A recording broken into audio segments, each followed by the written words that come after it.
toi, Seigneur. Louange à toi, Père. Nous te bénissons ce matin, cet après-midi, Père, pour ta grâce, ta miséricorde. Nous te bénissons pour l'amour que tu as pour ton peuple. Et nous te disons merci, Père, pour nous avoir gardés jusqu'à ce jour. Merci pour ta main bénissante. Ta main que tu tends tous les jours dans nos vies. Nous vous remercions, Père, pour ce dimanche de Pentecôte. Ce dimanche où l'Esprit Saint nous a remplis de ta puissance, de ton onction, de ton amour infini. Nous en sommes reconnaissants, Père, et nous vous disons merci. Merci pour ta gloire, Père. Merci, Père, parce que tu es notre berger. Tu prends soin de nous. Tu nous guides. Tu nous protèges. Oh Père, que ton nom soit sanctifié. Que ton peuple soit sanctifié. Quand nous nous approchons de vous, Père, que nous soyons sanctifiés et que nous gardons notre pureté devant vous. Oh gloire! Qui peut être comparé à vous, Père? Vous êtes incomparable. Vous êtes l'alpha et l'oméga. Vous êtes le commencement et la fin. Le premier et le dernier. Oh Yahweh, nous te bénissons cet après-midi, nous te disons merci. Nous élevons ton nom. Parce qu'il n'y a personne. Sans toi, notre vie est pleine de crises. Sans toi, Père, il n'y a pas de chemin. Et sans toi, ton peuple est perdu. C'est ainsi que ce dimanche de Pentecôte, nous nous rappelons de ce que vous avez pu accomplir et comment vous nous avez transformés à nous rendre des évangélistes, à nous rendre des serviteurs au travers le monde pour prêcher ta parole. Nous te bénissons pour l'importance que vous accordez dans nos vies. Oh, gloire à toi, Père. La marque d'honneur que vous avez sur nous. Nous te disons merci, Père. Merci, oh Yahweh, le Dieu d'amour, le Dieu qui est plein de bonté, plein de justice. Il n'y a personne à comparer avec vous. Gloire et louange à toi, Seigneur. Nous te disons merci, Père. Nous te magnifions. Dans le nom puissant de Jésus-Christ, nous t'avons ainsi prié. Amen, amen, amen, amen. Bien-aimés, encore une fois de plus, merci pour nous avoir accueillis chez vous cet après-midi, dans vos salons, dans vos jardins, dans vos chambres. Merci. Et merci pour le temps que vous avez eu aussi à vous tenir à l'heure pour écouter la parole de ce grand Dieu. Je suis le nom de notre Dieu. Le grand Dieu qui est incomparable. En lui, toutes choses étaient créées. Et sans lui, rien n'était créé. La terre lui appartient. Et tout ce qui est sur la terre est pour l'Éternel notre Dieu. Yahweh. Oh, béni soit ton nom.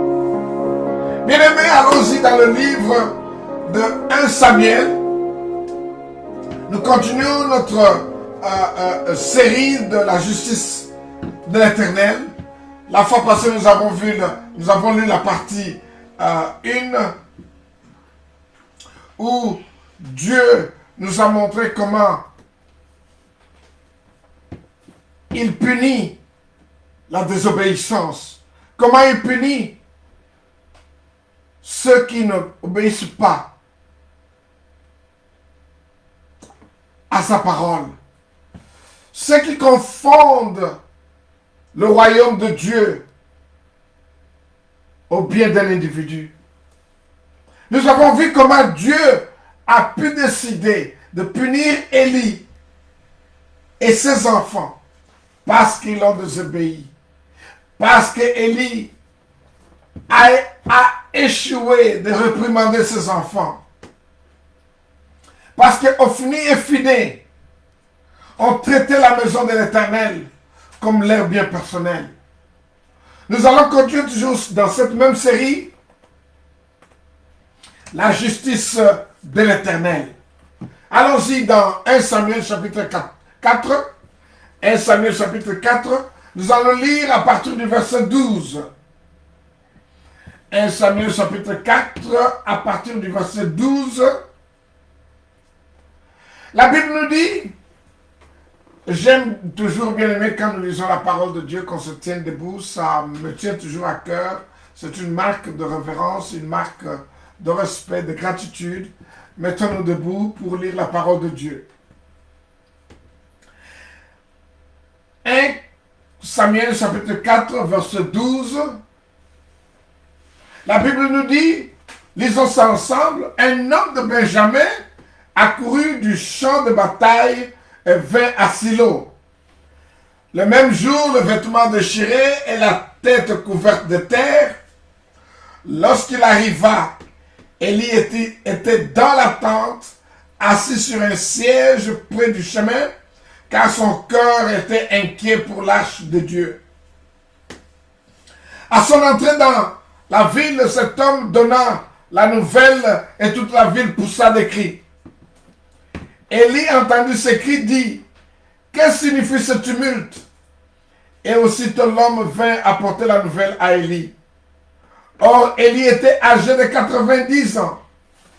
Il avait les yeux fixes et ne pouvait plus voir. Les yeux fixes veut dire les yeux, il était aveugle. Au verset 16, la Bible dit, l'homme dit à Élie, j'arrive du champ de bataille. Et c'est du champ de bataille que je me suis enfui aujourd'hui. Élie dit, que s'est-il passé mon fils? Celui qui apportait la nouvelle dit en réponse, Israël a fui devant les Philistins. Et le peuple a éprouvé une grande défaite. Et même les deux fils, Ophni et Phiné, sont morts. Et l'arche de Dieu a été prise. À peine eut-il fait mention de l'arche de Dieu, qu'Élie tomba de son siège à la renverse, à côté de la porte. Il se rompit la nuque et mourut. Car c'est un homme vieux et pesant. Il avait été juge en Israël pendant 40 ans. Sa belle-fille, femme de Phiné, était enceinte sur le point d'accoucher. Lorsqu'elle entendit la nouvelle de la prise de l'arche de Dieu, de la mort de son beau-père et celle de son mari, elle se courba et accoucha, car les douleurs la surprirent. Comme elle allait mourir, les femmes qui étaient auprès d'elle lui dirent, ne crains point, car tu as enfanté un fils. Mais elle ne répondit pas et signifie pas attention. Elle appela l'enfant Ichabod en disant, la gloire est bannie d'Israël. C'est à cause de la prise de l'arche de Dieu et à cause de son beau-père et de son mari. Elle dit, la gloire est bannie d'Israël, car l'arche de Dieu est prise. Prions tout en restant debout. Éternel Dieu, bénisse cette parole. Laisse que cette parole soit greffée dans nos cœurs. Laisse que cette parole soit greffée dans nos pensées. Laisse que cette parole soit dans nos bouches. Et que nos cœurs devienne ton habitation. Laisse que l'enseignement, Père, que nous allons écouter cet après-midi soit gravé en nous et que ça laisse une marque qui ne sera jamais effacée. Nous te bénissons, Père, parce que ta parole est vie, ta parole est force, ta parole est défense. Laisse que ta parole ce soir transforme-nous, amène-nous dans ta justice et que nous marchions toujours dans ta justice, dans le nom puissant de Jésus-Christ. Nous te magnifions, Père, nous te glorifions. Que ta paix nous soit accordée toujours, au-delà de ce que l'homme peut donner, au-delà de ce que nous pouvons penser. Sois notre refuge pendant ce moment où l'entièreté du monde est complètement bloquée. Les hommes sont limités. Ils ne voient plus que faire. Interviens, Seigneur Jésus-Christ, dans nos vies. Garde-nous en bonne santé et que nous soyons protégés de toutes ces épidémies sataniques et diaboliques. Et laisse qu'en ce moment, Père, que nous revenons ensemble par ton culte, afin de te louer, afin de t'adorer et afin d'élever ton nom. Merci, Seigneur. À toi appartient la gloire, l'honneur et l'autorité. Au nom du Père, du Fils et du Saint-Esprit, nous te disons Amen. Amen. Nous pouvons nous asseoir dans le nom puissant de Jésus-Christ. Je vais continuer, comme je dis tout à l'heure, à la deuxième partie de notre enseignement de la semaine passée sur la justice de l'Éternel. La justice de l'Éternel. Nous venons de lire un long texte du chapitre 4 du premier livre de Samuel, du verset 12 jusqu'au verset 22. Vous allez vous rappeler, bien-aimés, la justice, comme nous l'avons défini, regardez au bas de votre écran. La justice est la reconnaissance et le respect de droits et du mérite de chacun. Quand vous regardez au bas de votre écran, vous verrez que nous sommes en train de définir la justice. La justice est la reconnaissance et le respect de droits et de mérite de chacun. La justice de Dieu, c'est la parole de Dieu qui est vie et esprit. Dans la justice de Dieu, il n'y a point de favoritisme, comme la Bible nous dit, dans Acte 10, 34 à 35. Si vous prenez votre Bible, vous regardez dans le livre de Actes chapitre 10,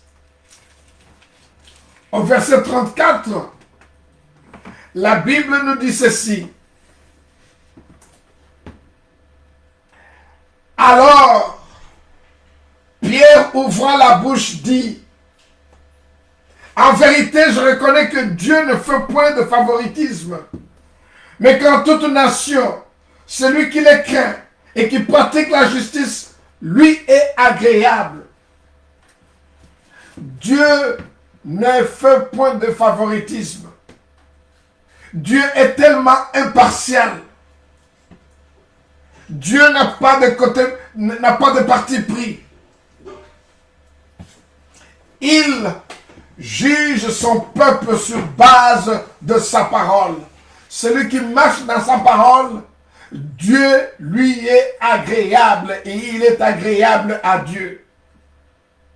C'est ainsi que, bien-aimés, dans notre enseignement de cet après-midi, la justice de l'Éternel, nous devons être toujours conscients et éveillés de comprendre que si nous ne marchons pas dans la justice, Dieu nous frappera.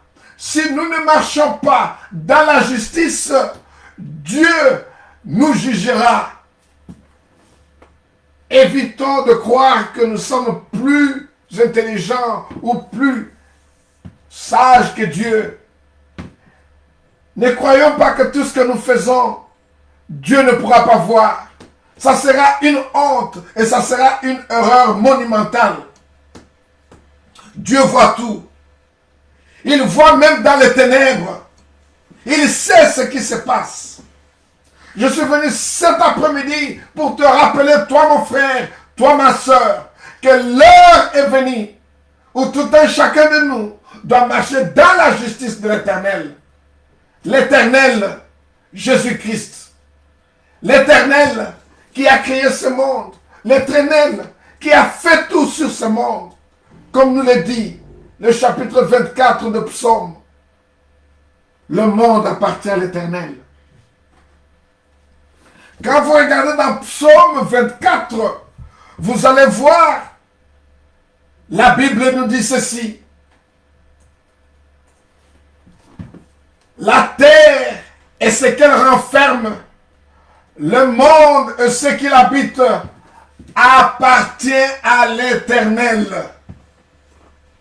J'appartiens à l'Éternel. Ta maison appartient à l'Éternel. Ta voiture appartient à l'Éternel. Votre avenue appartient à l'Éternel. Tout ce qui est construit sur votre avenue appartient à l'Éternel. Les rivières, les forêts, la brousse, tout, tu peux compter, tu peux nommer cela, appartient à l'Éternel parce que c'est l'Éternel qui a créé cela. Nous ne pouvons pas tenir devant l'Éternel si nous vivons dans le mal. Si nous vivons dans le mal, mes bien-aimés, nous n'aurons pas cette audace de se tenir devant l'Éternel notre Dieu. Nous nous sentirons condamnés, nous nous sentirons lâches et nous nous sentirons dans la honte de se tenir devant la lumière. C'est comme quand on était des enfants, une fois qu'on vole. On a peur de venir auprès de nos parents parce qu'on sait qu'on va nous questionner. On va nous demander qu'est-ce qu'il y a eu. Et du fait que nous sommes responsables de cela, du fait que nous sentons la culpabilité en nous, la honte nous couvre. Nous nous éloignons de la vérité. Nous nous éloignons de ceux qui peuvent nous donner la voie à suivre, de ceux qui peuvent nous guider. Nous nous éloignons d'eux parce que la culpabilité nous a envahis, la honte nous a couverts. Nous sommes devenus coupables de nos mauvais comportements. C'est ainsi que je viens de vous rappeler ce soir, nous ne pouvons pas tenir devant l'Éternel si nous vivons dans le mal. Si le péché est devenu notre style de vie, si le mal devient une valeur défendable dans nos mœurs au lieu de le condamner, nous ne pouvons pas être bien-aimés juste devant Dieu. Si nous commençons à défendre le mal, nous savons que c'est le mal, mais nous le défendons. Nos mœurs deviennent complètement détruites. Il n'y a plus de valeur morale. Parce que nous avons changé le mal en bien. Le mal, c'est le mal. Le bien, c'est le bien. Il n'y a pas de solution. Il n'y a pas de camp. Ou tu es dans le mal, ou tu es dans le bien. Mais tu ne peux pas être à la fois dans le mal et dans le bien. Parce que notre Dieu, c'est un Dieu de bien. Notre Dieu, c'est le Dieu de justice. Notre Dieu, c'est le Dieu d'impartialité. Le Dieu qui veut que tout un chacun de nous bénéficie de tout ce qu'il a créé sur la terre. Eh bien, bien-aimé, si là où Dieu t'a placé, tu deviens un encombrement ou une pierre d'achoppement pour les autres, il faudra que tu te retiennes et que tu t'examines et que tu regardes si réellement je fais ma volonté ou je fais la volonté de Dieu. Dieu honore ceux qui le craignent et ceux qui haïssent le mal. Ma question, est-ce que tu crains l'Éternel? Est-ce que tu haïs le mal?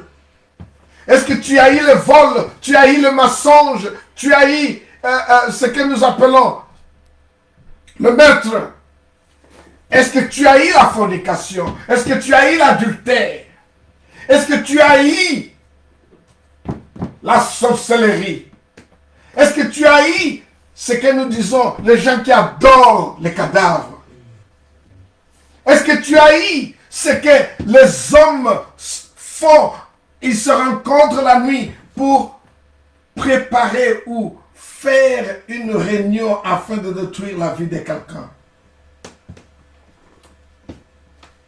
Bien-aimé, je suis venu te dire, nous ne pouvons pas recevoir de Dieu. Nous ne pouvons pas écouter de Dieu. Nous ne pouvons pas nous réjouir de tout ce que Dieu a pu préparer pour nous sur cette terre si nous ne craignons pas le mal et si nous n'haïssons pas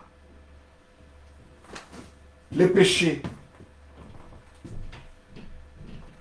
Les péchés ne peuvent pas être dans notre vie. Parce que là où il n'y a pas de justice, aucune nation ne pourra être élevée. Aucune nation ne pourra se développer. Aucune nation ne pourra aller vers l'avant. C'est ainsi que si tu regardes, bien-aimé, dans ta Bible, dans le livre de Proverbes 14,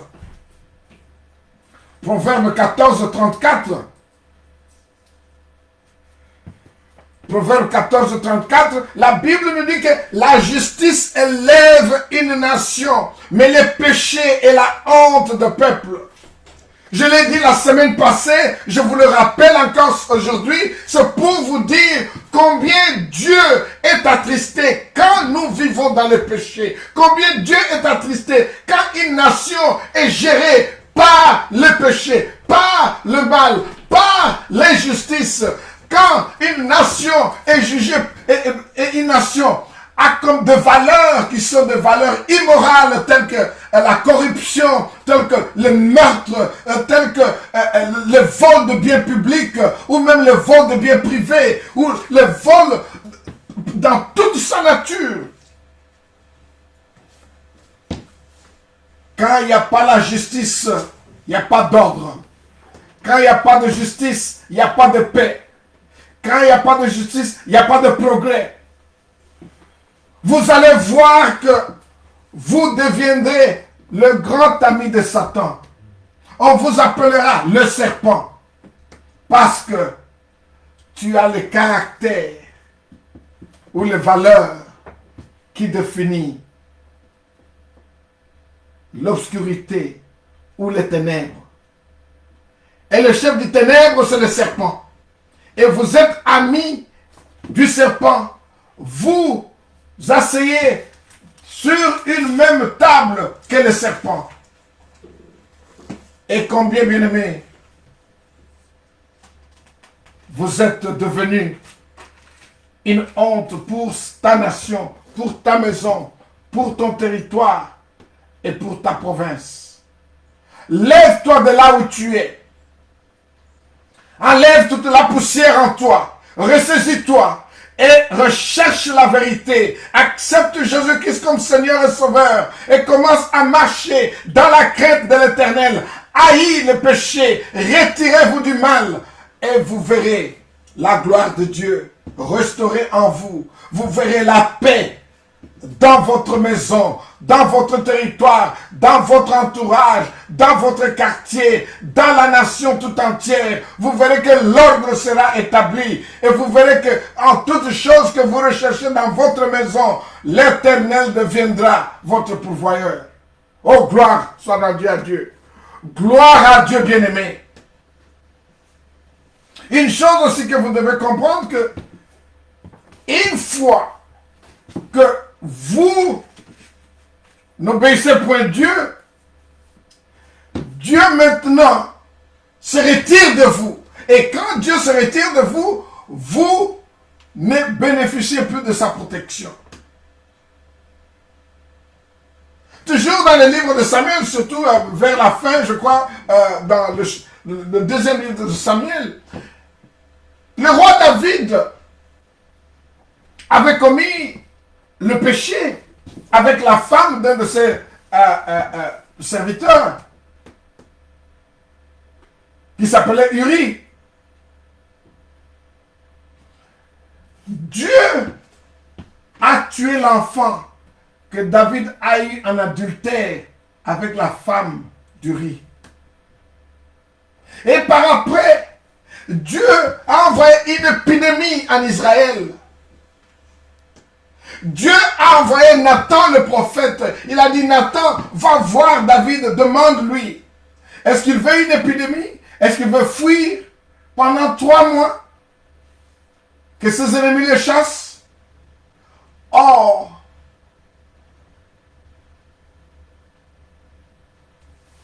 est-ce qu'il veut que la famine entre dans Israël? David regarda le prophète et dit, où pourrais-je fuir si je ne peux pas fuir dans le main de l'Éternel? En une journée, Dieu a tué plus de 23 000 personnes en Israël à cause du péché de David sur la femme d'Uri. Et le prophète Gad va chercher tout pour aller dire à David de pouvoir offrir une offrande de manière que cette épidémie qui est en train de de tuer les gens d'Israël puisse partir. Que Dieu puisse avoir une miséricorde pour Israël. Que Dieu puisse avoir pitié de son peuple. Mais croyez-moi, bien-aimés, ce péché n'a pas été commis par tous les habitants d'Israël.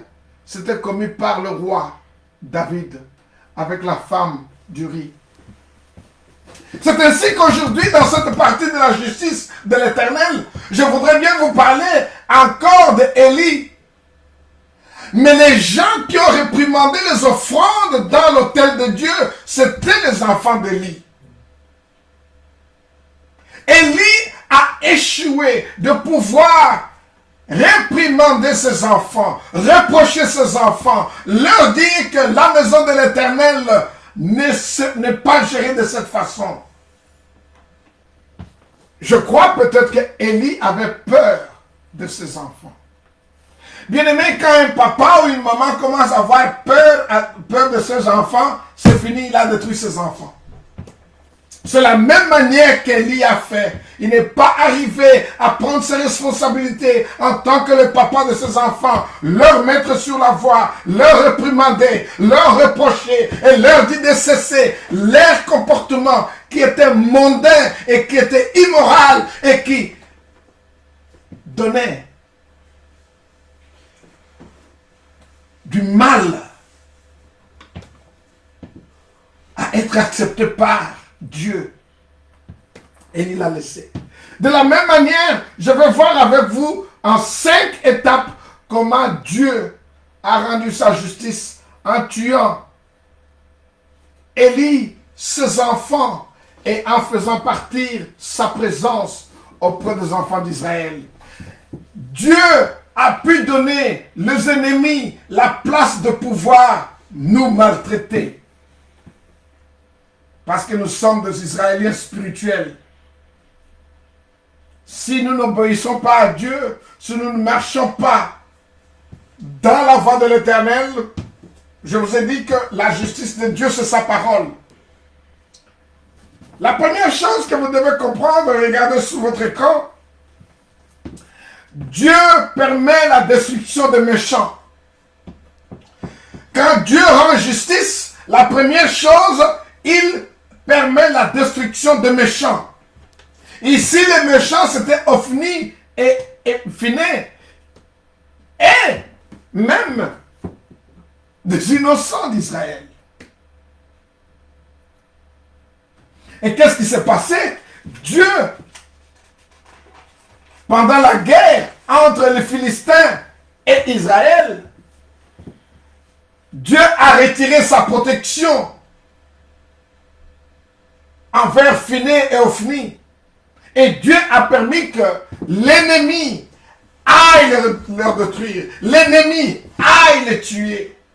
Dieu a permis que sa présence qui était représentée par l'arche, Dieu a permis que l'ennemi prenne l'arche de l'Éternel. Pourtant, l'arche représentait la présence de Dieu. L'arche était Dieu lui-même. L'arche était était le symbole le plus puissant dans l'alliance que nous avons avec Dieu. Et quand la présence de Dieu nous quitte, bien-aimés, nous sommes nus, nous n'avons plus de protection, nous devenons facilement attaquables et facilement pénétrables. Eh bien, quand nous désobéissons à Dieu, quand nous n'haïssons pas le mal, quand nous ne cessons pas de pratiquer le péché, la première chose, Dieu permet que nous soyons détruits. Parce que nous avons perdu notre statut de juste. Nous perdons notre statut d'enfant de Dieu. Et nous devenons les enfants du ténèbre. Ainsi, Dieu n'est plus avec nous. La deuxième chose, Dieu a permis la détresse dans le camp des Israéliens. Eh bien, tu peux me poser cette question, Pasteur Victor, mais qu'est-ce qui fait que c'est Élie avec ses enfants qui ont péché? Mais pourquoi l'Israël paye les prix? Je vous dirais que à partir de cet enseignement, nous devons tous être alertés de manière à ne pas pécher. Parce que nos péchés affectent même des gens qui sont directement ou indirectement liés avec nous. Le mal que tu fais ne te détruira pas seulement, mais ça sera élargi. Toute la société peut souffrir des conséquences de vos péchés. Alors, la deuxième chose, Dieu précède le cri de tumulte et de détresse aux siens. Dieu envoie des cris de tumulte et de détresse aux siens. Ceux qui lui appartiennent, ceux qui lui ont désobéi, Dieu permet qu'ils deviennent détruits. Donc, au numéro 2, nous voyons là-bas, bien-aimés, que Dieu a précédé les cris de tumulte et de détresse aux siens. Il y a eu un état de confusion et de désordre dans les champs de bataille.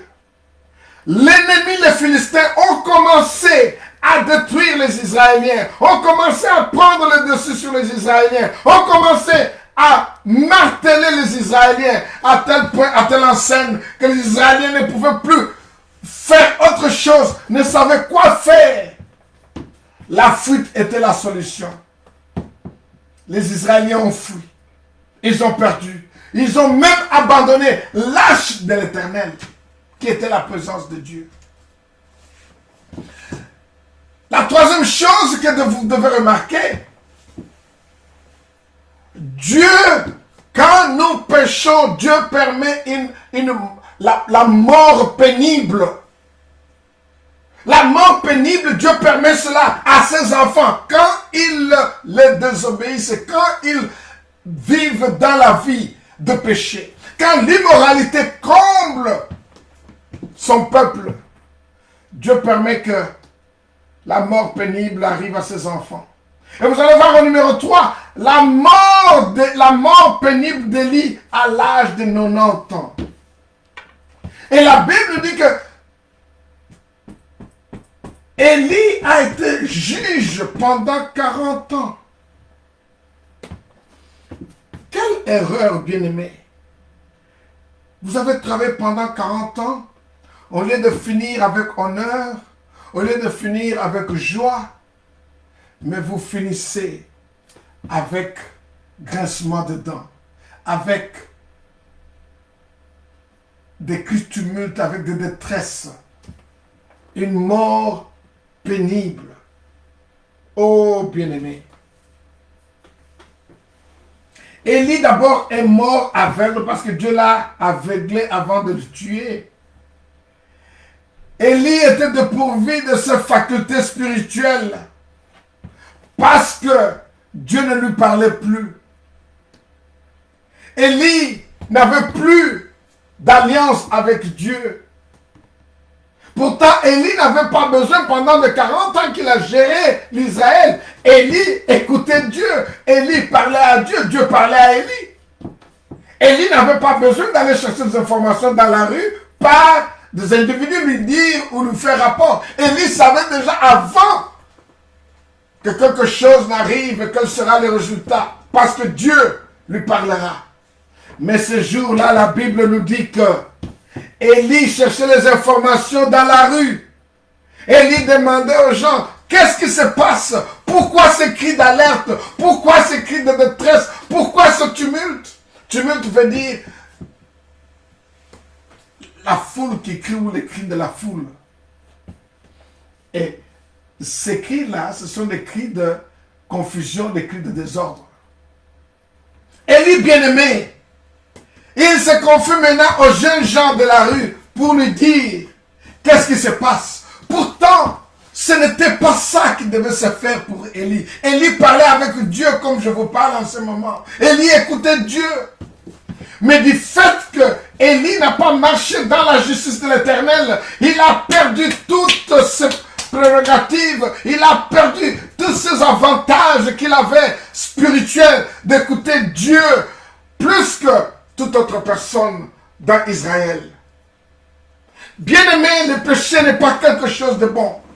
Le péché détruit la vie de tout un chacun, la vie de la progéniture future, la vie de ceux-mêmes qui sont vaillants, qui sont importants pour bâtir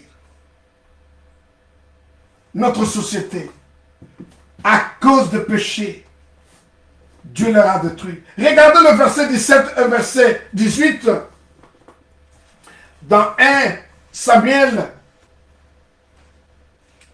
chapitre 4, verset 17 et 18, on dit, celui qui a apporté la nouvelle dit en réponse, Israël a fui devant le Philistin. Le peuple a éprouvé une grande défaite. Et même tes deux fils, Ophni et Phiné, sont morts. Et l'âge de Dieu a été prise. À peine eut-il fait mention de l'âge de Dieu, la Bible dit que, regardez verset 18, qu'Élie tomba de son siège à la renverse, à côté de la porte. Il se rompit la nuque et mourut, car c'était un homme vieux et pesant. Il avait été juge en Israël pendant 40 ans. Quel genre de mort? Quel genre de mort? Quel genre d'accident? Je suis sûr que pendant ce temps, il a eu un arrêt cardiaque où il y a eu l'hypertension ensemble avec l'arrêt cardiaque a fait que Élie a perdu conscience automatiquement. Il ne savait plus quoi faire et il s'est renversé. Et parce qu'il était vieux, il a rompu sa nuque et il est mort.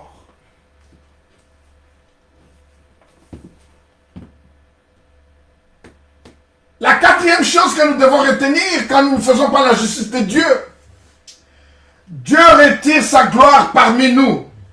Il retire sa gloire parmi les méchants. Alléluia.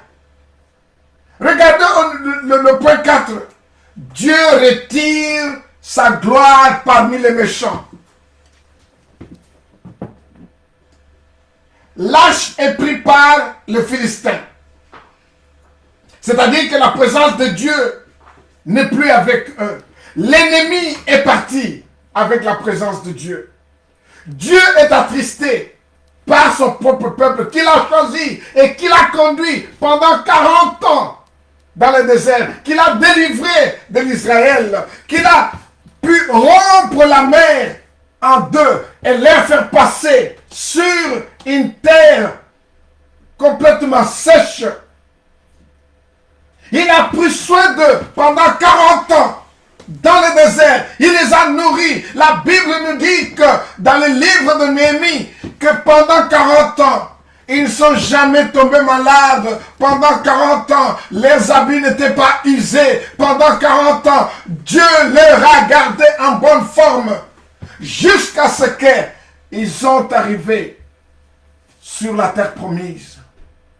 Mais voilà, bien-aimés, c'est comme toi et moi. Dieu nous a fait quitter de là où nous étions. Dieu nous a protégés contre les gens qui voulaient notre corps, qui voulaient nous tuer, des gens qui voulaient nous faire du mal. Dieu nous a protégés. Nous avons fait des promesses. Dieu, si tu fais ceci pour moi, je te servirai sans relâche. Je te louerai, je t'adorerai. Je veux promouvoir ton royaume. Je serai toujours là pour toi, pour te servir. Mais nous sommes devenus tièdes. Nous avons oublié la justice de l'Éternel. Nous avons oublié les engagements que nous avons eus avec l'Éternel. Nous avons oublié, bien-aimés, que nous avons promis à l'Éternel que nous le servirons sans relâche. La gloire de Dieu est partie. La gloire de Dieu est retirée parmi les méchants. Si tu es méchant, Dieu ne pourra jamais garder sa gloire auprès de vous.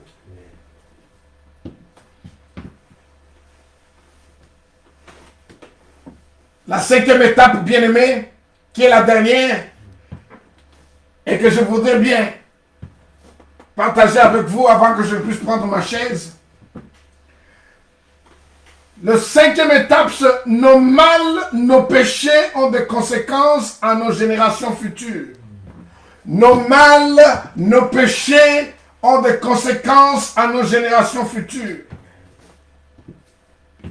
Sache que tel que tu es là, tel que je suis ici, une fois que je vis la vie du mal, mentir, voler, faire la vie de débauche, tu parles d'un homme à un autre, d'une femme à un autre, croyant que tu vas retrouver ce que tu recherches, tu n'en trouveras pas. Parce que ta fornication sera une malédiction pour toi. Tu finiras tous les hommes sur la terre. Tu finiras toutes les femmes sur la terre. Tu buvras de breuvages de toutes sortes, croyant que tu vas retrouver de l'équilibre émotionnel. Tu vas prendre de la drogue. Tu vas voler. Tu vas, ce que nous disons, de la médisance. Croyant vous satisfaire. Vous deviendrez partie des attroupements afin de faire de la médisance, afin de parler du mal d'autrui, afin d'haïr autrui, afin de tuer autrui. Tu iras même voir un féticheur de manière à détruire la vie de ton prochain. Bien-aimé, laisse-moi un peu faire un pas en arrière à propos de sorciers. Je me pose la question, vous allez chez le sorcier chercher quoi? Le sorcier lui-même, il est malheureux. Il vit dans une case. Ses enfants ne prospèrent pas. Ils n'ont rien d'attirant. Ils vivent dans des coins très sales. Mais tu vas chercher un sorcier pour qu'il te donne quelque chose pour que ta vie soit meilleure.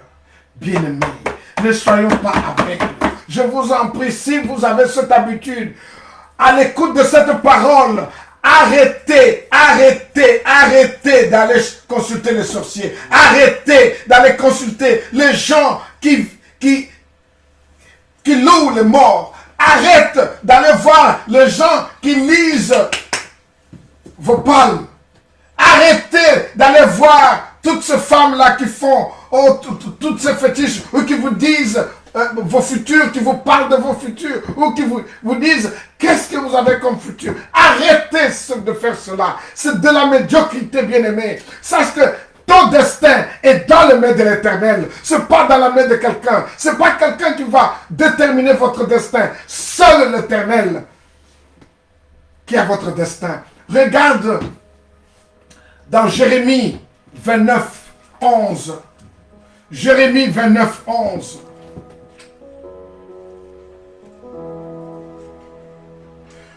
Bien-aimé, dans Jérémie 29, 11,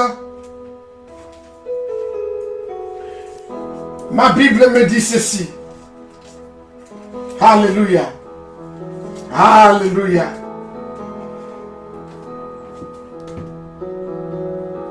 Jérémie 29, 11. La Bible dit ceci. Car je connais le projet que j'ai formé sur vous, dit l'Éternel. Projet de paix et non de malheur, afin de vous donner un avenir et de l'espérance. Oh, gloire à Dieu. Vous-même vous querrez et vous partirez. Vous me prierez et je vous exaucerai. Vous me chercherez et vous me trouverez si vous me cherchez de tout votre cœur. Bien-aimé, cherche l'Éternel. Arrête d'aller chercher tous ces sorciers, tous ces mendiants, tous ces menteurs. Arrêtez d'aller sur ces gens-là. Parce que vous allez attrister l'Éternel et Dieu va vous punir. Vous n'avez besoin de personne qui est agent du ténèbre pour déterminer votre futur. Vous n'avez besoin de personne dont vous savez vit dans le mal, détruit la vie des gens, et vous allez chercher une solution là-bas. Oh bien-aimé, arrête cela. Arrête cela. Ne te rabaisse pas. Parce que Dieu a un plan merveilleux pour toi, a un plan merveilleux pour moi. Dieu est la solution. Il est la réponse. Ce n'est pas un féticheur. Ce n'est pas, bien-aimé, celle qui lit vos palmes. Non, ne faites pas cela. Arrête, bien-aimé, à partir d'aujourd'hui. Parce que ce genre de comportement continuera à faire du mal dans vos progénitures futures, dans vos générations qui suivront. C'est ainsi que si nous n'obéissons pas à l'Éternel, si nous ne faisons pas la gloire de Dieu, nos mal, nos péchés ont des conséquences à nos générations futures. Finé et Ophni ont choisi le plaisir de la chair. Le plaisir de la chair de Finé a eu la répercussion sur son fils. Son père est mort. Il est mort d'abord sur le champ de bataille. Son père a reçu le message. Il est mort. Sa femme qui était enceinte apprend que son beau-père est mort. Son mari est mort. L'arche de l'Éternel est partie. La femme a accouché un enfant qu'il a appelé Ichabod. Ichabod qui veut dire la gloire bannie d'Israël. La gloire de Dieu est partie d'Israël. La gloire de Dieu est capturée. La gloire de Dieu n'est plus parmi nous. Oh bien-aimés, ne vivons pas cette vie. Ne cherchons pas à nous détruire nous-mêmes. Si quelque chose ne marche pas dans ta vie, personne d'autre est à la base ou l'auteur de votre malheur, seul vous, parce que vous avez entendu aujourd'hui la parole de vérité. Vous avez entendu aujourd'hui aujourd'hui l'évangile de Jésus-Christ. Vous avez entendu aujourd'hui que seul Dieu a le dernier mot pour votre destin. Ainsi, bien-aimés, vous ne serez pas pardonnés si un jour vous commettez l'erreur d'aller visiter un homme pour prédire votre destin. Arrêtez cela. L'âge est parti. La gloire de Dieu n'est plus parmi nous. Parce que la gloire de Dieu, c'est notre gardien, c'est notre guide. Et quand sa présence n'est plus là avec nous, la présence de l'âge n'est plus là avec le peuple de Dieu, cela démontre aussi l'absence de Dieu dans nos vies. L'absence de Dieu était devenue une réalité parmi les enfants d'Israël.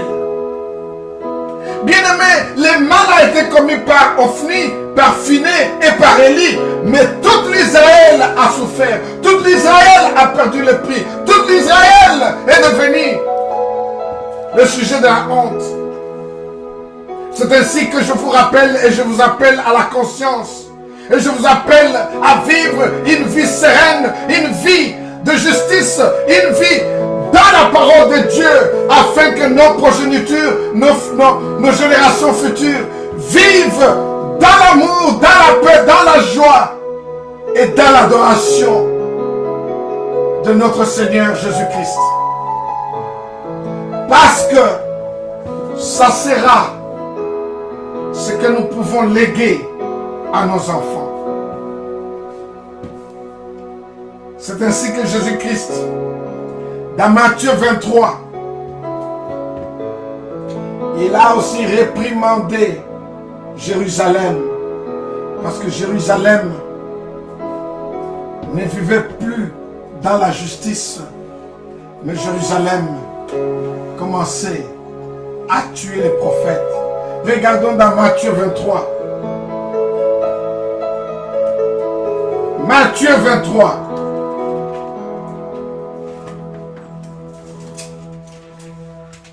Matthieu 23, au verset 37. Jésus-Christ se lamente sur Jérusalem, le comportement de Jérusalem. C'est vrai qu'aujourd'hui, Jésus-Christ se lamente de ton comportement, de mon comportement. Mais faisons un effort, bien-aimés, de surmonter cela, de sortir de cette messe, de sortir de cette gabagie, de manière à faire la volonté de l'Éternel. Regardez Matthieu 23, verset 37 à 38.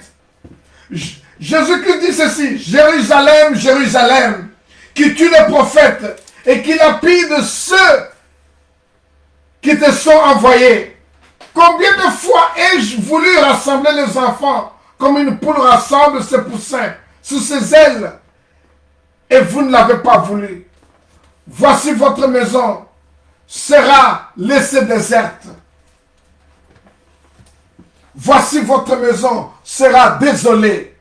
Voici votre maison sera sans la gloire de Dieu. Voici votre maison sera sans joie. Voici votre maison sera abandonnée. Et voici votre maison sera remplie de tristesse. Avec conséquence, votre maison sera négligée. Bien-aimé, je prie ce soir que ta maison ne sera pas négligée. Ta maison ne sera pas désolée. Ta maison ne sera pas abandonnée par l'Éternel. L'Éternel sera avec toi. Parce que la Bible nous dit dans Psaume 127, celui qui bâtit la maison sans l'Éternel fait un travail en vain. Oh, gloire soit rendue à Dieu. Regardez, bien-aimés, Psaume 127.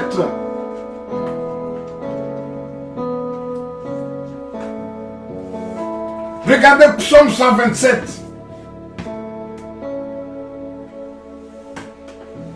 Salomon dit ceci: si l'Éternel ne bâtit pas la maison, ceux qui la bâtissent travaillent en vain. Oh, gloire soit rendue à Dieu. Ceux qui la bâtissent cette maison en vain. Ma prière est que Ta maison, tu ne la bâtiras pas en vain. Ta maison ne sera pas abandonnée. Ta maison sera remplie de joie au nom puissant de Jésus-Christ. Ta maison ne sera pas négligée. La présence de Dieu sera là. Parce que tu marches dans la crainte de l'Éternel. Parce que tu haïs le mal. Parce que tu ne pratiques pas le péché. La gloire de l'Éternel restera dans ta maison.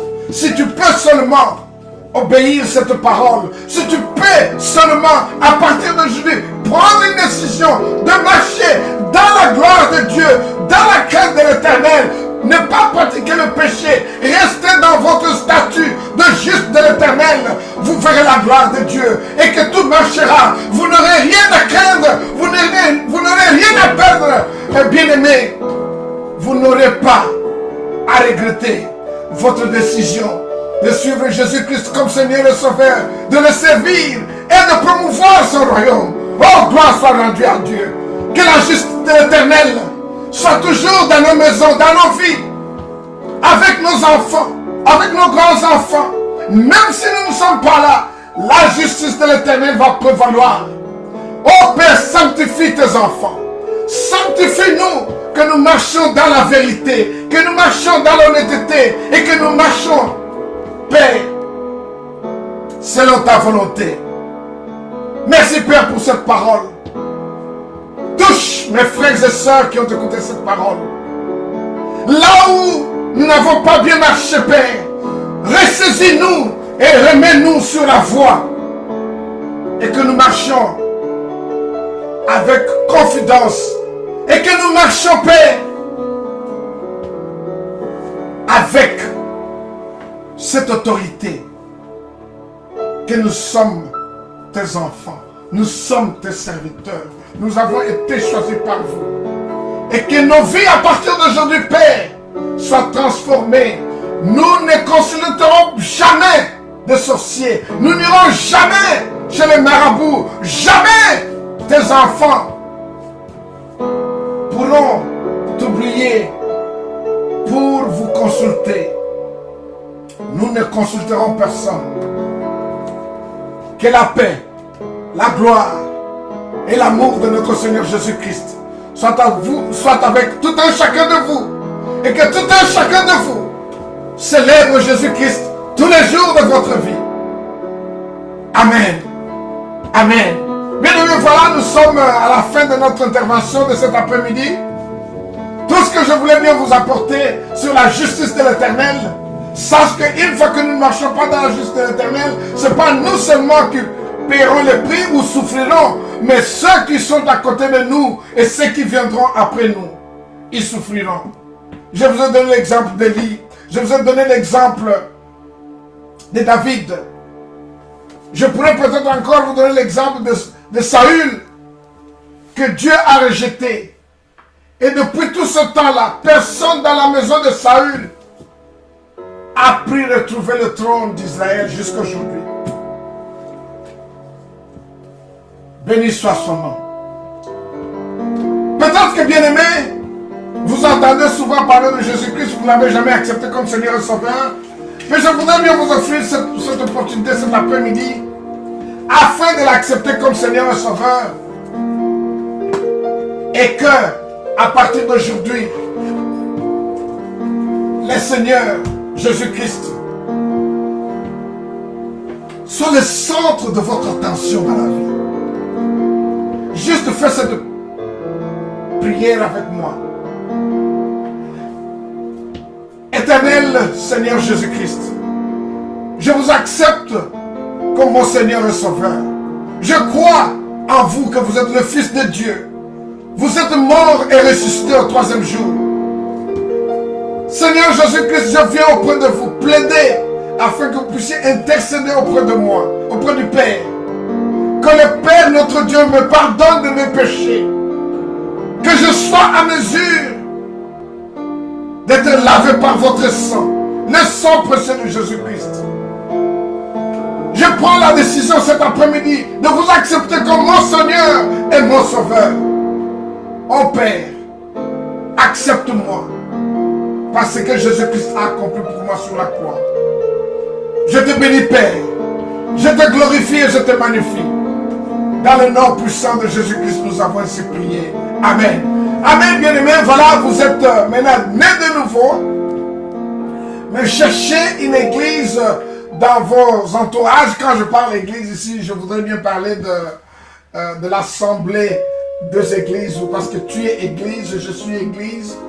Quand là où les bien-aimés se rencontrent, cherche l'assemblée où la parole de Dieu est prêchée en vérité et que la Bible est l'autorité finale dans ce ministère ou dans cette assemblée, et que à partir de là, tu vas commencer aussi à prendre part dans des études bibliques que cette assemblée ferait ou fera, afin que vous puissiez grandir dans votre chemin de la vie chrétienne. Voilà pour cet après-midi. Merci pour votre temps. Ne manquez pas à nous rejoindre jeudi pour notre étude biblique. Je sais que c'est en anglais, mais à force de venir toujours écouter cela, comme il y a ce proverbe africain qui dit « C'est en forgeant qu'on devient forgeron ».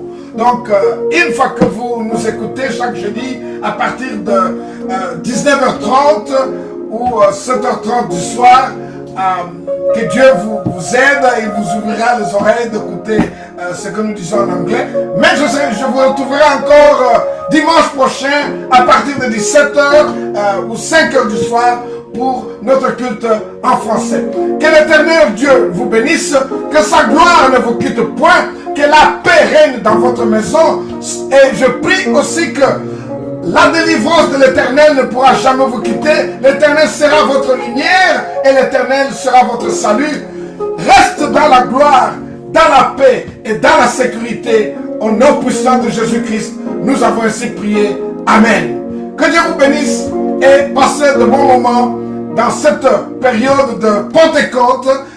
N'hésitez pas tous les jours, bien-aimés, de lire la parole de Dieu et que Dieu vous aide dans votre parcours ou dans votre chemin de la vie chrétienne, et que Dieu vous tienne toujours en main et que vous soyez le vrai juste de Dieu et que vous marchiez dans la sanctification, la paix et dans la crainte de l'Éternel.